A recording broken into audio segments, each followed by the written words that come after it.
Hello friends, welcome back to my YouTube channel ಸಿಹಿ ನೆನಪು Kannada vlogs.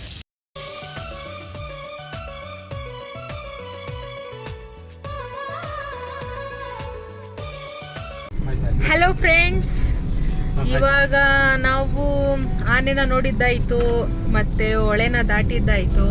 ಇವಾಗ ಗ್ಲಾಸ್ ಬ್ರಿಡ್ಜ್ಗೆ ಹೋಗ್ತಾ ಇದ್ದೀವಿ. ವಾತಾವರಣ ಮಾತ್ರ ಸೂಪರ್ ಆಗಿದೆ. ಆನೆಯನ್ನು ನೋಡಿ ಕುದುರೆನ ಓಡಿಸಿ ನದಿನ ದಾಟಿದ ಮೇಲೆ ನಾವು ಹೋಗ್ತಾ ಇರೋದು ಗ್ಲಾಸ್ ಬ್ರಿಡ್ಜ್ ನೋಡೋಕ್ಕೆ. ನನಗಂತೂ ತುಂಬ ಅಂದರೆ ತುಂಬ ಎಕ್ಸೈಟ್ ಆಗಿದ್ದೀನಿ. ಯಾವ ರೀತಿ ಇರುತ್ತೆ ಅಂತ ನನಗೆ ಗೊತ್ತಿಲ್ಲ. ಮಳೆ ಬೇರೆ ತುಂಬ ಅಂದರೆ ತುಂಬ ಜೋರಾಗಿತ್ತು. ಒಳಗಡೆ ಬಿಡ್ತಾರೋ ಇಲ್ವೋ ಅನ್ನೋದು ಗೊತ್ತಿಲ್ಲ. ಗ್ಲಾಸ್ ಬ್ರಿಡ್ಜ್ ನೋಡಕ್ಕೆ ಹೋಗ್ತಾ ಇದ್ದೀನಿ. ಮಳೆ ಬರ್ತೈತೆ, ಸಖತ್ತಾಗಿ ಮಳೆ ಬರ್ತೈತೆ. ಕಾಣಿಸ್ತಿದೆ ಅಂತ ಅನ್ಕೊತೀನಿ. ಮಳೆ ಬರ್ತಿರೋ ಕಾರಣ ಛತ್ರಿ ಕೊಟ್ಟು ಒಬ್ಬೊಬ್ಬರನ್ನೇ ಕಳಿಸ್ತಾ ಇದ್ದಾರೆ. ಫೈನಲಿ ನಾವು ಗ್ಲಾಸ್ ಬ್ರಿಡ್ಜ್ ಹತ್ರ ಬಂದ್ವಿ ನೋಡೋಕ್ಕೆ. ಇಲ್ಲಿ ಒಬ್ಬರಿಗೆ ಟಿಕೆಟ್ನ 200 ರೂಪಾಯಿ ಚಾರ್ಜ್ ಮಾಡ್ತಾರೆ. ಆಲ್ರೆಡಿ ಬ್ರಿಡ್ಜ್ ಮೇಲೆ ಒಂದು 10 ಜನದ ಮೇಲಿದ್ರು. ಸೊ ಅವ್ರು ಹೇಳ್ತಾ ಇದ್ರು ಒಂದು ಸ್ವಲ್ಪ ಹೊತ್ತು ವೆಯ್ಟ್ ಮಾಡಿ, ಮಳೆ ಜೋರಾಗ್ತಿದೆ, ಎಲ್ಲರನ್ನೂ ಹಂಗೆ ಬಿಡಲ್ಲ ಅಂತ. ಅಲ್ಲಿ ವೆಯ್ಟ್ ಮಾಡ್ಕೊಂಡೇ ಹೋಗ್ಬೇಕು. ಒಂದೇ ಸತಿಗೆ ಅಂದರೆ ಒಂದು 15ರಿಂದ 20 ಜನನ ಬಿಡ್ತಾರಂತೆ ಅಷ್ಟೇ. ಅವ್ರು ಹೇಳ್ತಾ ಇದ್ರು ಚಿಕ್ಕ ಮಕ್ಕಳನ್ನ ಎತ್ಕೊಂಡು ಹೋಗಂಗಿಲ್ಲ, ನಡ್ಸ್ಕೊಂಡು ಕರ್ಕೊಂಡು ಹೋಗ್ಬೇಕು ಅಂತ. ನನ್ನ ಪಾಪು ನಡೀತಾಳೆ, ಸೊ ನಾವು ನಡ್ಸ್ಕೊಂಡು ಕರ್ಕೊಂಡು ಹೋದ್ವಿ. ಅವಳಿಗೆ ಯಾವುದೇ ರೀತಿ ಟಿಕೆಟ್ನ ಚಾರ್ಜ್ ಮಾಡಿಲ್ಲ. ಸೇಫ್ಟಿಗೆ ಅಂತ ಅವರು ಛತ್ರಿ ಕೊಡ್ತಾಯಿದ್ರು. ಮತ್ತು ಸ್ಲಿಪ್ಪರ್ ಹಾಕ್ಕೊಂಡು ಹೋಗಂಗಿಲ್ಲ, ಬರೀ ಕಾಲಲ್ಲೇ ನಡ್ಕೊಂಡು ಹೋಗಬೇಕು.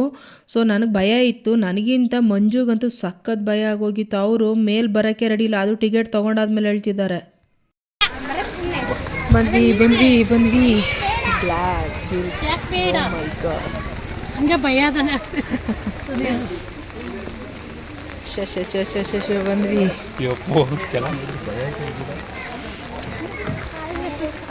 ಓ ಮೈ ಗಾಡ್, ಸೀರಿಯಸ್ಲಿ ಹೇಳೋಕ್ಕಾಗಲ್ಲ. ಅದು ಪದಗಳೇ ಇಲ್ಲ ವರ್ಣಿಸೋಕ್ಕೆ. ಹೆಂಗಿದೆ ಅಂದರೆ ಇದೇನು ಚೀನಾನ ಕರ್ನಾಟಕನ ಯಾವ ರೀತಿ ಕಟ್ಟಿದ್ದಾರೆ. ಅದು ಗಾಜಿಂದ ಹಿಂಗೆ ಕಟ್ತಾರೆ ಅಂತಂದರೆ ಒಂದು ಬ್ರಿಡ್ಜ್ನ ಹೆಂಗೆ ಸಾಧ್ಯ ಅಂತ ಅನಿಸ್ಬಿಡ್ತು. ಅದರಲ್ಲಿ ಒಂದು ಕಡೆ ಭಯ ಆಗ್ತಿತ್ತು. ಇನ್ನೊಂದೇನೆಂದರೆ ಆ ಬ್ರಿಡ್ಜ್ ಬಂದು ಶೇಕ್ ಆಗುತ್ತೆ.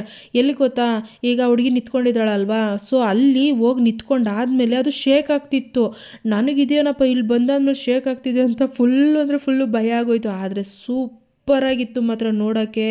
ಅಲ್ಲಿಂದ ಮಳೆ ಬೀಳ್ತಿರೋದು, ಆ ಪರ್ವತಗಳ ಮೇಲೆ ಮೋಡ ಮುಸ್ಕಿರೋದು, ಹಸಿರು, ಅಪ್ಪ ದೇವರೇ, ಬೆಂಗಳೂರಲ್ಲಿ ಎಲ್ರಿ ಸಿಗುತ್ತೆ ಈ ಥರ ವಾತಾವರಣ. ಈ ಥರ ಒಂದು ಇಷ್ಟೊಂದು ಖುಷಿ ನನ್ನ ಲೈಫಲ್ಲೇ ಆಗಿರಲಿಲ್ಲ. ಸೂಪರಾಗಿತ್ತು ಮಾತ್ರ ಈ ಮೂಮೆಂಟ್. ಫ್ರೆಂಡ್ಸ್, ನಾನು ಮಾಡಿರೋ ವಿಡಿಯೋ ನಿಮಗೆ ಖುಷಿ ಕೊಡ್ತಿದೆ ಅಂತ ಭಾವಿಸ್ತೀನಿ. ಹಾಗಾದರೆ ಯಾರೆಲ್ಲ ಮೊದಲೇದಾಗಿ ನನ್ನ ವಿಡಿಯೋನ ನೋಡ್ತಾ ಇದ್ದೀರಾ, ದಯವಿಟ್ಟು ನನ್ನ ಚಾನಲ್ನ ಸಬ್ಸ್ಕ್ರೈಬ್ ಮಾಡ್ಕೊಳ್ಳಿ, ಬೆಲ್ ಐಕನ್ನ ಟಚ್ ಮಾಡಿ.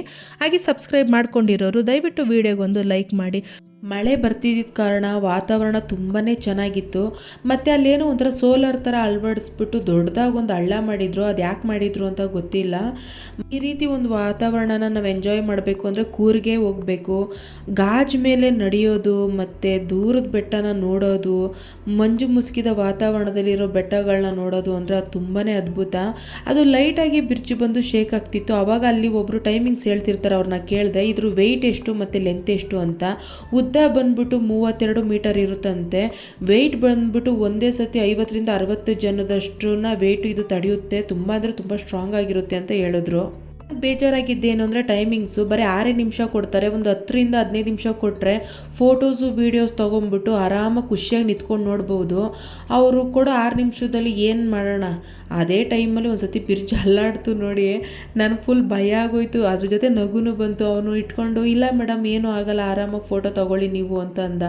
ಆದರೂ ಒಂದು ಕಡೆ ಭಯ ಆಗ್ತಿತ್ತು. ಅದು ಲೈಟಾಗಿ ಶೇಕ್ ಆಗ್ತಿತ್ತಲ್ವ, ಸೊ ಅದು ಭಯ ಆಗ್ತಿತ್ತು. ಅದೇ ಟೈಮಲ್ಲಿ ಟೈಮಿಂಗ್ಸು ಮುಗಿದೋಯ್ತು. ಟೈಮ್ ಆಗೇ ಹೋಯ್ತಾ?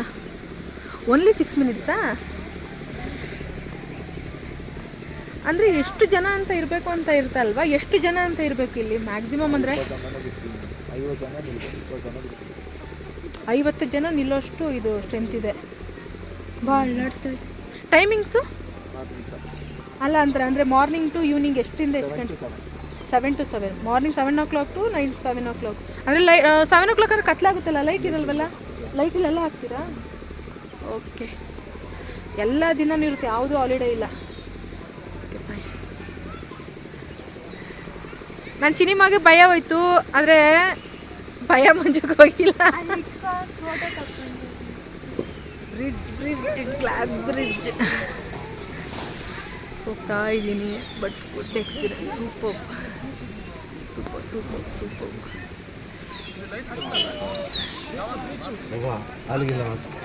ಸ್ಲೋಗಿ ಹೋಗಿ, ತುಂಬ ಸ್ಕಿಡ್ ಆಗುತ್ತೆ.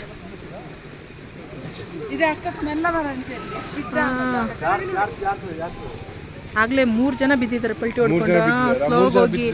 ಸ್ಲೋಗೋಗಿ ಮಳೆ ಇರಬೇಕು, ತುಂಬ ಕೇರ್ಫುಲ್ಲಾಗಿ ಬರಬೇಕು. ಅದು ಬಿದ್ದರೆ ಏಟಾಗುತ್ತೆ, ಏನು ತಿನ್ಬೇಕು ಗ್ರಾಚಾರ ಅಂತಾರಲ್ಲ ಆ ಥರ. ಸೊ ಸೂಪರ್ ಎಕ್ಸ್ಪೀರಿಯೆನ್ಸು, ಬಂದು ನೀವು ಸೂಪರಾಗಿ ಎಂಜಾಯ್ ಮಾಡ್ಬೋದು. ನನಗಂತೂ ತುಂಬಾ ಖುಷಿ ಆಯಿತು. ನಿಜವಾಗ್ಲೂ ನಮ್ಮ ಕರ್ನಾಟಕದಲ್ಲಿ ಈ ಥರನೂ ಒಂದು ಪ್ಲೇಸ್ ಇದೆ ಅಂತ ನಂಗೆ ನಿಜವಾಗ್ಲೂ ಗೊತ್ತಿರಲಿಲ್ಲ. ನನಗೆ ರಾಜ್ಯದಲ್ಲಿ ಎಲ್ಲಿಗೆ ಹೋಗ್ಬೇಕು ಅಂತ ಪ್ಲ್ಯಾನ್ ಇರಲಿಲ್ಲ. ಸೊ ಈ ರೀತಿ ಹೋಗಬೇಕು ಅಂತ ನನ್ನ ಹಸ್ಬೆಂಡ್ ಹೇಳ್ತಾಯಿದ್ರು. ಯೂಟ್ಯೂಬಲ್ಲಿ ನಾನೊಂದಷ್ಟೊಂದು ಕೆಲವೊಂದು ವೀಡಿಯೋಗಳನ್ನ ನೋಡಿದೆ, ಇಷ್ಟು ಚೆನ್ನಾಗಿರುತ್ತಾ ಹಾಗೆ ಹೀಗೆ ಅಂತ. ಸೊ ಸೂಪರಾಗಿದೆ ಮಾತ್ರ. ಇಲ್ಲಿ ಬಂದು ಅದು ಎಂಜಾಯ್ ಮಾಡಿದ್ರೇ ಗೊತ್ತಾಗೋದು ನಿಮ್ಗಳಿಗೆ, ಅದು ಬಾಯಲ್ಲಿ ವರ್ಣಿಸೋಕ್ಕಾಗಲ್ಲ. ಓಕೆ, ಬಾಯ್. ನೆಕ್ಸ್ಟ್ ಪ್ಲೇಸ್ ಯಾವುದು ಅಂತ ನೋಡ್ತೀನಿ.